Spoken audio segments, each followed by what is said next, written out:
I was born into what you might call unusual circumstances.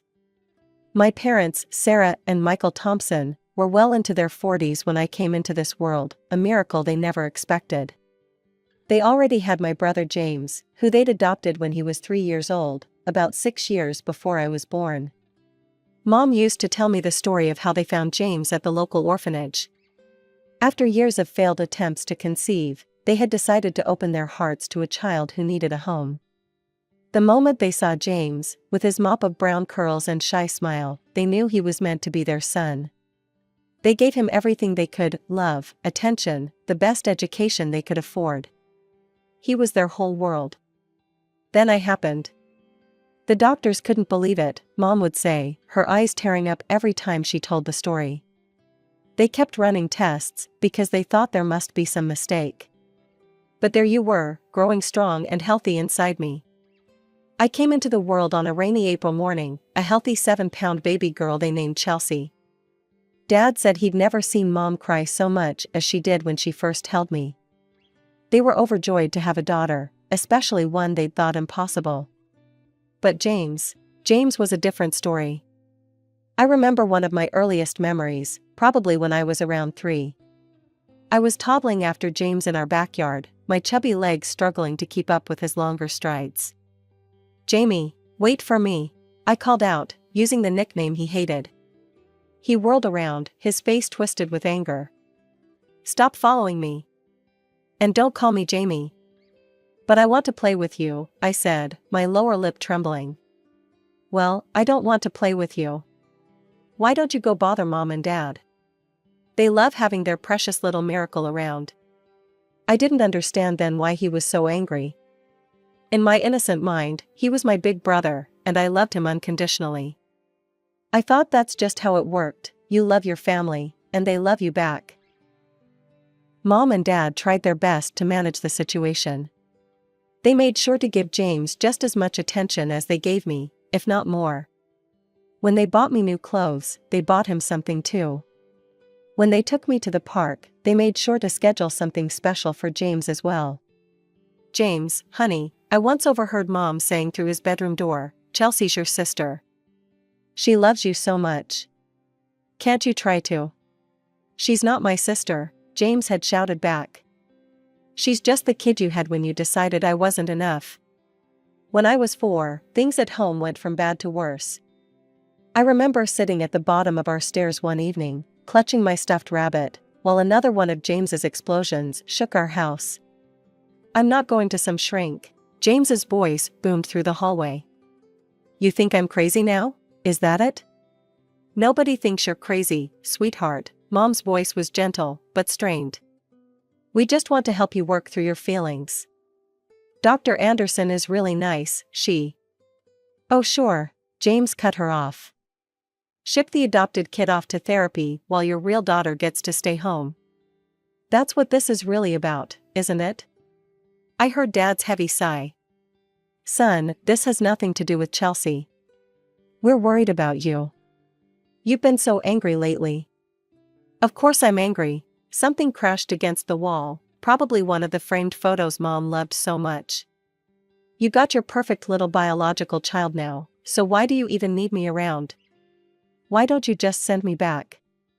"James, please," Mom was crying now. "We love you just as much as we love Chelsea. You're our son." "Liar. I'm not your son, I'm just some kid you picked up when you couldn't have your own." I heard footsteps thundering up the stairs and pressed myself against the wall. James stormed past me like I wasn't even there, his face red with rage.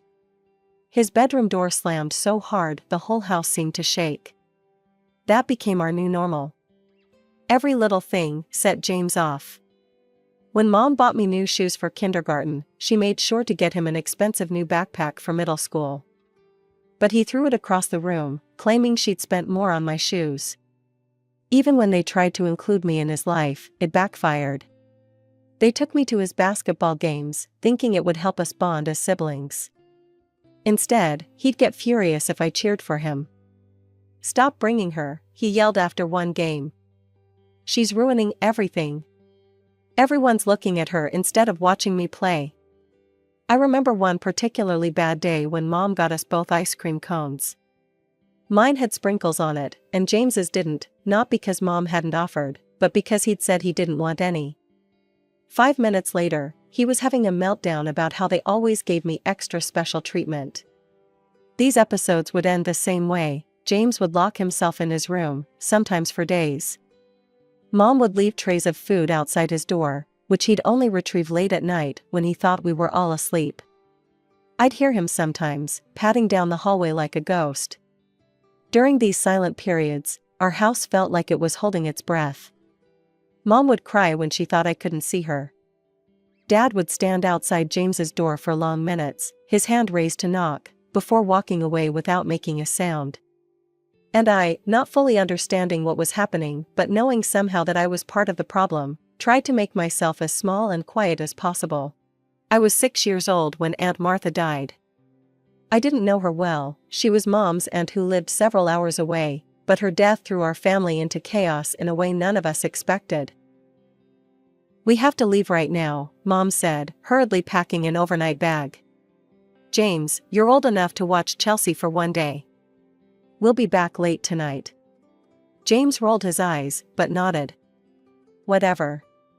"There's food in the fridge," Dad added, checking his wallet. "And both our cell numbers are on the kitchen board. Call if anything happens." I know, James muttered. "I'm 15, not stupid." I watched from the window as their car pulled away. James waited exactly 3 minutes after they left, before grabbing his jacket. "Where are you going?" I asked, my voice small. "Out. Don't touch my stuff." He was already heading for the door. But Mom and Dad said. "Mom and Dad say a lot of things," he sneered. "Just watch TV or whatever. And don't tell them I left or you'll be sorry." The door slammed behind him, and suddenly I was alone in our big house. At first, I tried to be brave. I watched cartoons, ate the sandwich Mom had left in the fridge, and played with my dolls. But as the hours ticked by and the sun started to set, fear crept in. The shadows grew longer. Every creak of the house made me jump. I tried calling James's cell phone, but it went straight to voicemail. By the time darkness fell completely, I was terrified. I huddled on the couch, wrapped in a blanket, crying quietly and watching the front door. It was almost midnight when I heard our parents' car in the driveway. I ran to the door, tears streaming down my face. "Chelsea," Mom scooped me up. "What's wrong? Where's James?" He left," I sobbed. "Right after you did." I was so scared. Dad's face turned a shade of red I'd never seen before. "He left you alone? All day?" James didn't come home until the next morning, swaggering in like nothing had happened. He found Mom and Dad waiting in the kitchen, their faces grim. "Where were you?" Dad's voice was deadly quiet. James shrugged. "With friends." "We trusted you," Mom's voice cracked. "Your sister could have been hurt." "Oh, here we go again." James threw up his hands. "Everything's about precious Chelsea. She's fine, isn't she? Stop treating me like a criminal." The punishment came swift, grounded for a month, no phone, no friends. But James had one more card to play. 2 days later, a woman from Child Protective Services showed up at our door. James had filed a complaint, claiming our parents were abusive and favored me over him. I remember sitting in my room, listening to the woman interviewing Mom and Dad in the living room. The investigation didn't find any evidence of mistreatment, how could it? But the damage was done. Mom cried for days, and Dad walked around like a ghost, the betrayal written deep in the lines of his face. Everything changed the summer James turned 16. I remember the exact moment. He burst into the kitchen during dinner, his phone clutched in his trembling hand. "They found me," he announced, his voice cracking. "My real parents." Mom's fork clattered against her plate. Dad reached for her hand under the table. "They sent me a message," James continued, practically vibrating with excitement. "They said they made a mistake giving me up. They want to meet me." Are you sure that's what you want? Dad asked carefully. Of course it is. They're my actual parents. I watched Mom flinch at the word actual, but she forced a smile. If that's what you want, we'll support you. The first meeting was arranged at a local restaurant. James came home practically floating. They're loaded, he announced. Like, seriously rich. They own 3 companies. That was just the beginning. Suddenly, James was sporting the latest iPhone. A week later, a brand new gaming console appeared in his room. Then came the car, a shiny red Mercedes that he parked ostentatiously in our driveway. Must be nice having parents who can afford decent gifts, he sneered at Mom one morning when she commented on his new designer shoes. James, Dad warned, but James cut him off. What? It's true. Look at this place, he gestured around our comfortable but modest home. It's practically a slum compared to their house. Did you know they have a pool? And a home theater? The comments got crueler, more deliberate. He started calling our parents the old folks or the poverty patrol. Every conversation became an opportunity to compare our life unfavorably to his biological parents' wealth. God, can't you even afford real orange juice? He'd complain at breakfast. My real mom gets everything organic. Then came that final night. James didn't come home for dinner. Mom kept calling his phone while Dad paced the living room. They were still up at 3 a.m. when he finally strolled in. Where have you been? Mom jumped up. We were worried sick. James's face twisted into a smirk. At my parents' house. My real parents. We are your real, Dad started. No, you're not, James cut him off coldly. And I'm done pretending. I'm moving in with them. Mom stumbled back like she'd been slapped. What? You heard me. They can give me a real life, not this pathetic excuse for one. I'm sick of living in this dump. Sick of pretending to care about your precious little miracle child. He glanced at me with disgust. I don't need hand-me-down parents or a fake sister anymore. The next few weeks were a blur of court appearances and social workers. James's biological parents had money and good lawyers. They argued that James was old enough to choose where he wanted to live. The judge agreed. On moving day, James packed his things efficiently, like he couldn't wait to leave. Mom tried to hug him goodbye. He stepped around her like she was furniture. Dad stood in the doorway, looking old and defeated.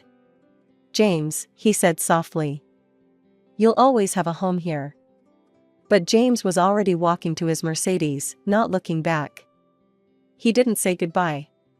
He didn't even close the front door behind him. Life went on after James left, but there was always something missing in our house, like a phantom limb that still ached even though it wasn't there anymore. Mom would set 4 places at the table sometimes, then quietly remove the extra plate when she caught herself. Dad would pause while telling stories, carefully editing out the parts that involved James. Every holiday, without fail, they'd try to reach out. I'd watch Mom carefully selecting Christmas cards, spending hours writing personal messages inside. Maybe this year, she'd whisper, sealing each envelope with trembling fingers. The cards would disappear into the void of silence James had created around himself. Birthday cards met the same fate. So did the graduation card they sent to his last known address, and the letter Mom wrote when Dad had his minor heart surgery. One night, during my junior year of high school, I was heading to the kitchen for a glass of water when I heard Mom crying in their bedroom. He's blocked us, Michael, she sobbed. I tried calling from Mary's phone, but that number's disconnected too. I can't even see his Facebook page anymore. I just want to know if he's okay. Just to know he's alive and... My friend's older sister let me use her Facebook account the next day. James's profile wasn't hard to find, he'd become quite the social media star in his wealthy new life. His latest post made my stomach turn. Finally cleaned out the last of my old contacts. No more deadweight from the past. Don't need any reminders of those poor old folks who kept me around until they had their own kid. Time to live my real life with my real family. Best decision ever, living my best life. The photos showed him on tropical vacations, posing next to expensive cars, partying in exclusive clubs. In every shot, he was smiling wider than he ever had in our family photos. I never told Mom and Dad about the post. They were carrying enough pain already. The years slipped by. I graduated high school with honors. Mom and Dad made up for James's absence by cheering loud enough for 3 people. I got accepted to college, packed up my room, and prepared to start my own life. Dad had recovered well from his heart surgery, though he'd finally retired from the accounting firm. They were settling into a quieter life, volunteering at the local library, taking evening walks, doting on the neighbors' grandkids. Sometimes I wondered about James. Not often, I'd trained myself not to. But occasionally, I'd catch myself wondering if he ever regretted his choice, if he ever missed the people who'd loved him before he had access to credit cards and luxury cars. 10 years had passed since he'd walked out our front door. I understood more than I had as a child, about adoption, about trauma, about the complicated tangles of family and belonging. But understanding didn't make it hurt any less. Understanding didn't erase the way Mom still glanced at the phone sometimes, hoping it would ring. Understanding didn't fill the silence in our family albums where James's teenage years should have been. That terrible call came during my economics lecture. An unknown number. I almost didn't answer. Is this Chelsea Thompson? Yes. This is Officer Martinez from the County Police Department. I'm very sorry to inform you. The rest became a blur of words I didn't want to hear. Car accident. Instant. No pain. Need you to identify. I don't remember leaving the lecture hall. I don't remember driving to the hospital. I just remember standing in that cold, fluorescent lit room, looking at the 2 sheets, and thinking, they can't be under there. They're supposed to pick me up for dinner this weekend. The next few days passed in a fog of paperwork and phone calls. I took a leave from college. There were so many decisions to make, so many details to handle. The funeral home wanted to know about flowers. The cemetery needed plots chosen. People kept bringing casseroles I couldn't eat. The day of the funeral dawned bright and clear, the kind of autumn morning Mom loved best. The church filled with familiar faces, neighbors, Dad's colleagues, Mom's library friends. I sat alone in the front pew, staring at the 2 caskets covered in white lilies. Then I heard the murmurs.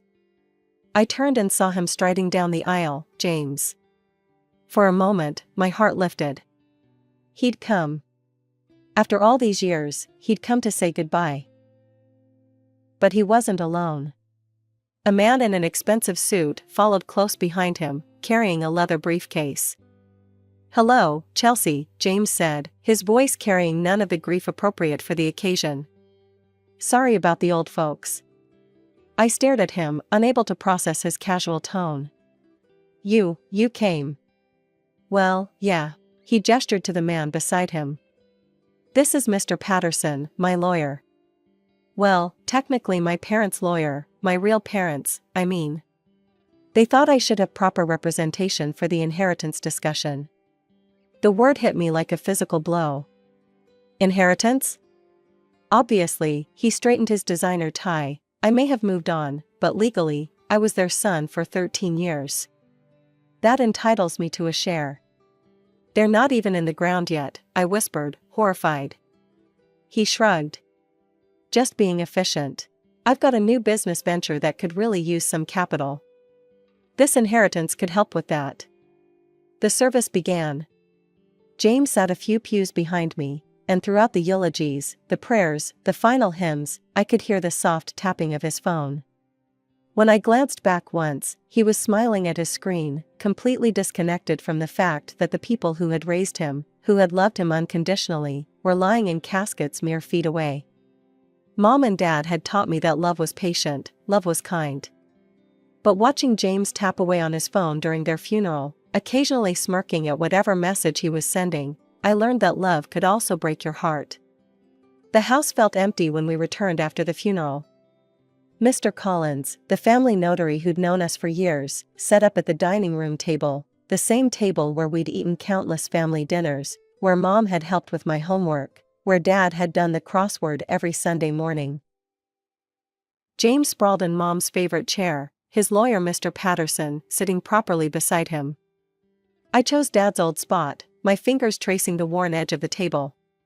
"Shall we begin?" Mr. Collins adjusted his glasses. His voice was gentle, probably noting my red-rimmed eyes. He pulled out the document, Mom and Dad's last will and testament, dated just 2 months before the accident. As he read, I could almost hear their voices in the formal legal language. "Hereby bequeath our entire estate, including our residential property at 1247 Maple Street and all financial assets, currently valued at approximately $200,000, to our daughter, Chelsea Marie Thompson." "What?" James shot forward in his chair. "That's it? What about me?" Mr. Collins looked up. "The will is quite clear. Miss Thompson is the sole heir." "This is bullshit." James turned to his lawyer. "They can't do this. I was their son." Mr. Patterson reviewed the document carefully, his frown deepening. "The will appears to be properly executed. Given that you legally terminated your relationship with the Thompsons when you chose to return to your biological parents' custody, I'm afraid we don't have grounds to contest." James's face turned purple. Though senile, worthless, he launched into a stream of obscenities about Mom and Dad that made me feel physically ill.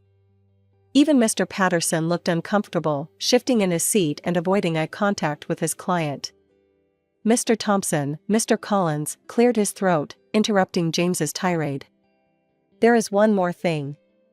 Your parents left a letter for Chelsea." He pulled out an envelope, yellowed slightly at the edges. I couldn't bear to read it myself, seeing their handwriting would break me all over again. "Would you?" My voice cracked. "Would you read it for me?" Mr. Collins nodded, breaking the seal. "Dearest Chelsea, if you're reading this, we're no longer with you, and for that, we're so sorry. We know you're strong, you've always been our rock, especially after James left.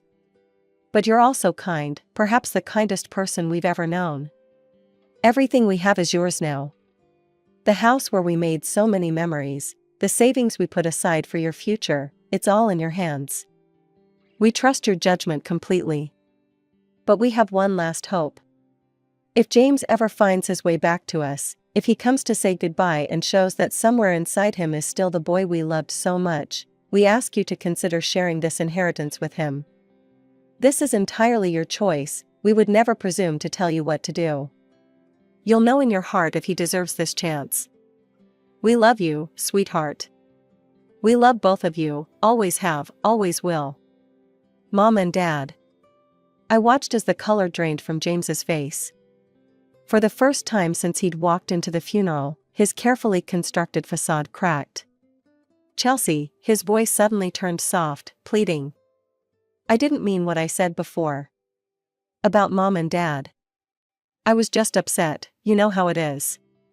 The shock of losing them." I stared at him, seeing clearly for the first time not the brother I'd once adored, but the stranger he'd become. "They were such good people," he continued, his voice thick with fake emotion. "And you're right, they did raise me. Maybe we could honor their memory by investing in my new business venture? I'm sure they would have wanted." "Stop," my voice was quiet but firm. "Just stop." He blinked, thrown off script. "Mr. Collins," I turned to the notary, "the letter says this decision is voluntary, correct?"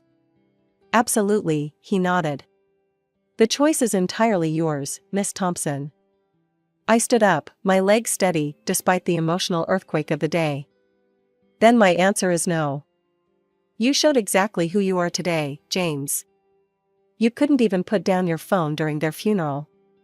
You called them worthless before their bodies were cold. But they loved you until their last breath," I continued, my voice breaking slightly. "They still hoped you'd find your way back to being the person they raised you to be. But that person is gone, isn't he? If he ever existed at all." I walked to the front door and opened it. Please leave. Don't come back. Don't try to contact me. James's face darkened. You self-righteous little. Mr. Thompson, his lawyer cut in sharply, gripping his arm. I advise against any further comments. They could be considered harassment, which would have legal consequences. James yanked his arm free, but the threat of legal trouble finally silenced him. He stormed out, his expensive shoes clicking on our worn porch steps one last time. The door slammed so hard that Mom's favorite wind chimes tinkled in protest. That was 3 years ago. I finished college with honors, the degree Mom and Dad had always dreamed of seeing me earn. I kept their house, but rent it out now. Too many memories make it hard to live there yet. The inheritance money is carefully invested, just like Dad would have wanted. Sometimes people ask if I regret my decision. I don't. Mom and Dad's last letter wasn't really about money, it was about choice. They chose to love James, even after he rejected them. They chose to hope, even when hope seemed foolish. And in the end, they chose to trust me to make the right decision. I don't know what happened to James. I don't check his social media anymore. I don't ask about him when I occasionally run into his biological parents at the grocery store. Some doors, once closed, should stay that way. But I keep Mom and Dad's letter, tucked away in my desk. Not because I doubt my choice, but because it reminds me of what they taught me about love, that it's patient and kind, yes, but also that real love requires truth. And sometimes, the truest form of love is knowing when to let go.